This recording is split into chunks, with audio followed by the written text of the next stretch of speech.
Hello বন্ধুরা, মিতালি কিচেনে স্বাগতম। আজকে বানাবো নতুন একটা রেসিপি। বানাবো আজকে সন্দেশ, ছানার সন্দেশ। তো ছানার সন্দেশটা কেমন করে করলাম তোমাদের সঙ্গে অবশ্যই শেয়ার করব। তো ঘরের তৈরি জিনিসের একটা টেস্টই আলাদা হয়, আর খেতেও কিন্তু খুব সুন্দর হবে। তো কেমন করে করছি চলো তোমাদের সঙ্গে শেয়ার করি। প্রথমে আমি এখানে দেখো ছানাটাকে ভালো করে হাত দিয়ে মেখে নেব। খুব সুন্দর করে ভালো করে মেখে নিতে হবে বন্ধুরা। আর ছানাটা আমি জল ঝরিয়ে রেখে দিয়েছিলাম। এখানে আমি 450 গ্রাম ছানা নিয়েছি। আর দেখো হাত দিয়ে কিন্তু ভালো করে মেখে নিতে হবে যাতে দানা দানাটা না থাকে। তো দেখো ভালো করে মাখা আমার হয়ে গেছে, আমি তোমাদের দেখিয়ে দিচ্ছি, একদম দানা দানাটা নাই। তো খুব ঝটপট হয়ে যায়, বাচ্চা থেকে বড় সবারই ভালো লাগবে ঘরের তৈরি সন্দেশ। তো আমি কিন্তু একটা কড়াইয়ের মধ্যে প্রথমে ছানাটা দিয়ে দিলাম। আমি কিন্তু গ্যাসটা এখনও অন করিনি, ঠান্ডা কড়াইয়ের মধ্যেই দিয়ে দিয়েছি। আর তার সঙ্গে কী দেবো চলো তোমাদের সঙ্গে শেয়ার করছি। এখানে দিয়ে দিচ্ছি আমি 150 গ্রাম মতো চিনি। আমি কিন্তু এই মিষ্টিটা একটু কম দিয়েছি, তোমরা যদি মিষ্টি বেশি পছন্দ করো তাহলে কিন্তু চিনিটা আরেকটু বাড়িয়ে দিতে পারো। আমাদের বাড়িতে খুব একটা মিষ্টি পছন্দ করে না, ছানার মিষ্টিটা একটুখানি হালকা হলে ভালো লাগে খেতে। তো প্রথমেই কিন্তু ছানাটা দিয়ে আমি চিনিটা ভালো করে মাখিয়ে নিয়ে আমি গ্যাসটাকে অন করে দেবো। তো দেখো এবার কিন্তু আমি গ্যাসটাকে অনও করে দিয়েছি তোমাদেরকে সঙ্গে কথা বলতে বলতে। তো যাই হোক, ছানাটা দিয়ে এখন কিন্তু ভালো করে আমি নেড়ে যাব, যতটা পারবে নেড়ে যাবে, নাড়তে হবে সমানে। নাড়তে নাড়তে হাতটা একটু ব্যথা হয়ে যাবে, তাতে কিন্তু অসুবিধা নাই, নাড়তে কিন্তু হবেই, নাহলে কিন্তু ছানাটা গুটি ধরে যাবে। তো দেখো জল বেরোতে আরম্ভ করে দিয়েছে ছানা থেকে।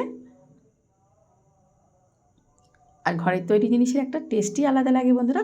বেশি কিছু লাগে না, সামান্য কিছু উপকরণ, সামান্য একটু অল্প একটু চিনি আর একটু এলাচ দিলেই কিন্তু রান্নাটা কমপ্লিট হয়ে যাবে।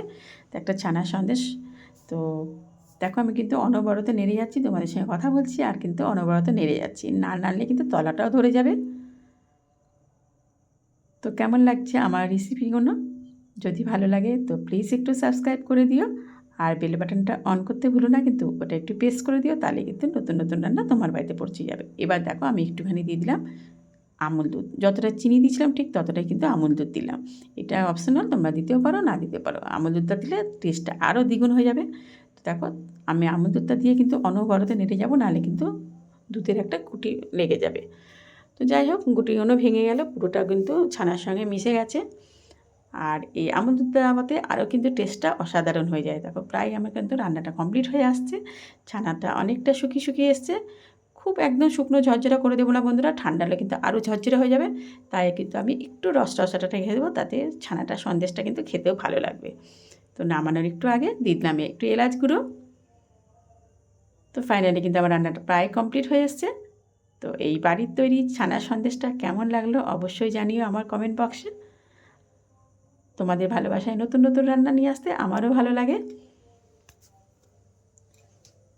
তো দেখো ফাইনালি কিন্তু একদম একটা তেল তেলে ব্যাপারটা বেরিয়ে আসে, ছানা থেকে একটা যে ঘি ব্যাপারটা থাকে না সেটা কিন্তু বেরিয়ে আসে। যখনই বেরিয়ে আসবে তখনই কিন্তু গ্যাসটাকে অফ করে দেবো আমি। তো আমার কিন্তু রান্নাটা একদম কমপ্লিট হয়ে গেছে, আমি কিন্তু ঢেলে নিলাম, তোমাদের দেখিয়ে দিলাম। তো কেমন লাগলো অবশ্যই জানিও। তো সবাই ভালো থেকো, দেখো কতটা জুসি হয়েছে। সবাই ভালো থেকো, আজকের মতো টাটা।